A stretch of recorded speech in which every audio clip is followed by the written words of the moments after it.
Welcome to the video.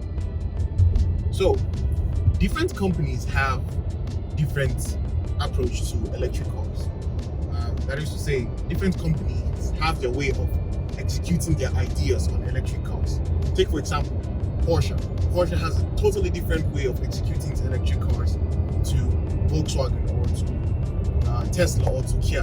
And with that comes, some kind of things that you have to bargain. So you have a high performance electric car would suffer in range, but it's going to give you that performance that you want. Or Volkswagen, for example. Volkswagen would give you an electric car, usable electric car with average performance, average power, but you get more range. Which brings me to the electric car I have here today. This is the Polestar 2. And this is my first time actually in a Polestar. So I'll call this video first drive on the Polestar 2. So I have no idea on what to expect about this car. I have no idea on what to expect. First time driving the car, I have no idea what to expect. If that sounds interesting, then let's get on with the video.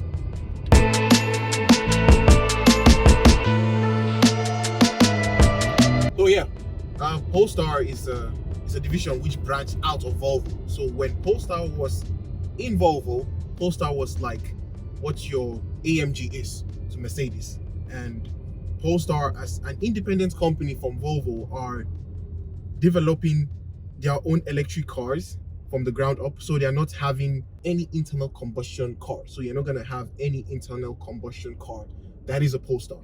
And this Polestar 2 is quite unique because it shares some of its underpinnings with a Volvo. So it's not built from the ground up as an electric car, but the way Polestar executes its electric car, it's quite special for me. Especially the most important thing about Polestar, or the most important thing about Polestar as a brand, is they're using Google as their interface.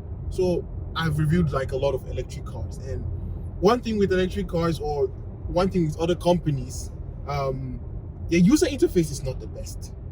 The user interface is not the best. That's why you have Android Auto and Apple CarPlay. So most times when I get into a car, especially to review it, after talking about the infotainment system, I just hook my phone up and use Android Auto or Apple CarPlay. But in Polestar here, you don't need that actually. It's for me the second best interface, or if not up there with Tesla when it comes to infotainment system. Both the infotainment system and the digital display on the dashboard. So that is really special because this system is freaking easy to use actually. It's just like you using your Android phone. It's just like you using your Android phone. It's quite easy. And that's a plus because when you are working with the Google platform, then things like voice commands is so easy to do. Things like navigating the infotainment system, the maps is really clear, the graphics really crisp, high definition graphics. That is really nice. It's one of those first thing I had in mind when coming into this car. Now the second thing I would love to mention about this car is the range. And anyone coming to electric cars from internal combustion engine cars is always thinking, first thing that comes to that person's mind is the range. How good is the range of that electric car? Since having this first drive on this Polestar, I would say it has a very, very admirable range. Right now I'm on 84% and I have 370 kilometers. And I haven't been driving judiciously with this car. I've actually been, testing its performance to see how good it is. So on 84%, I have 340 range. That is really an admirable range for this electric car. And speaking about driving this car, this Polestar is actually a joy to drive in.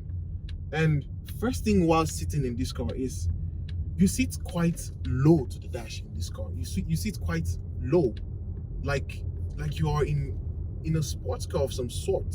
It's quite a low sitting electric car. You don't sit high up, even though it has this crossover like design, but you don't sit high up. You sit quite low. The dash is quite low and you sit quite low, which is good. Driving over speed bumps is also quite a comfortable car to drive. I mean, this is not the performance version. Of course, there's the Polestar performance version, which I'm also going to be test driving and reviewing. So you might want to subscribe to this channel so that when that video comes, you would be the first to see it. This, I would say, is the entry-level Polestar. So it has one electric motor at the front. So it's like a front-wheel drive electric car. Is that a good thing or a bad thing? Maybe it's not. But then, it's a really, really easy to drive electric car. The steering feels really good, actually. And yeah, it leans quite, because it's quite heavy. But then the steering feel on this electric car is good. And as I'm noticing, the steering is quite direct. Has a bit of feel to it, actually. It feels a little bit on the heavy side. And that's good because you get to enjoy how it drives. The interior of this car is a great place to be in. And one thing I admire with Polestar is their push towards carbon neutrality and sustainability. So the materials in this interior, as beautiful as they look, they are actually built from sustainable materials, which is great. Great attention to detail. I love the dash design of this car. It's quite artistic, if I should use the design of the interior of this car. And you have your normal gear selector just right here, and then your media controls, and then you have the portrait screen, which is very easy to use because it's a Google interface. The seats are also nice and quite supportive, if I should say. Very, very nice seats in the Polestar. And one thing I noticed with this car, I would say the only elephant in the room for this electric car, is that it shares some of its components with the XC30 or XC60, if I'm right. Yes, either the XC30 or XC60. So it's not built from the ground up as an electric car, and that's quite prevalent because inside this electric car, it's quite snug inside. It feels like you're driving a normal internal combustion Volvo, for example. But then, yeah, it kind of lacks space, if I should say, especially if you're a tall person. With this seat in my driving position, I cannot sit behind me because I won't have any knee room at all. Let me show you that.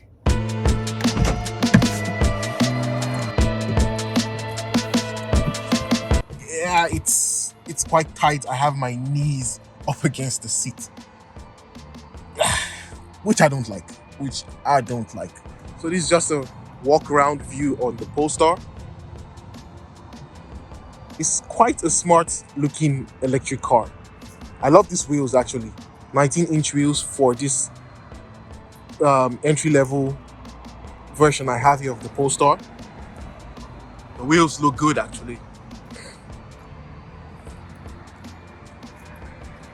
Nice front. It's a really smart looking car. Two more things I noticed about this Polestar in my first drive is I noticed that it has keyless go. So there is no push button start in this car. When you get into this car, you put your foot on the brake and then it's ready to move. And then when you park the car, you take off your seatbelt as usual, and when you open the door, it actually puts itself in park and engages the handbrakes and switches off the car. One more thing again. So right now I'm going to adjust this mirror, and first of all, let's turn on the car. So it's turned on. You select left, and then look at this. Just look at this. It's really dope. The whole assembly moves. So I asked Polestar, why would you have the whole assembly move when you adjust the wing mirror? And they said it's for aerodynamics. I don't know what happens if that glass breaks, because if the wing mirror breaks, you have to change the whole assembly. You're not just changing the mirror, you're changing the whole assembly. But according to Polestar, it's for aerodynamics. I'm not really sure the aerodynamics figure of this car. From the side view, you would see that it's quite a boxy design. So, I mean, but that's Polestar being cool in something. Every car brand is trying to be cool, either in the door handle situation or something, just something insane. But this is Polestar way of telling you, if you can do it, we can do it also. Thanks for watching this first drive video on the Polestar 2. That's it for me in this one. I'll catch you in the next one. Peace.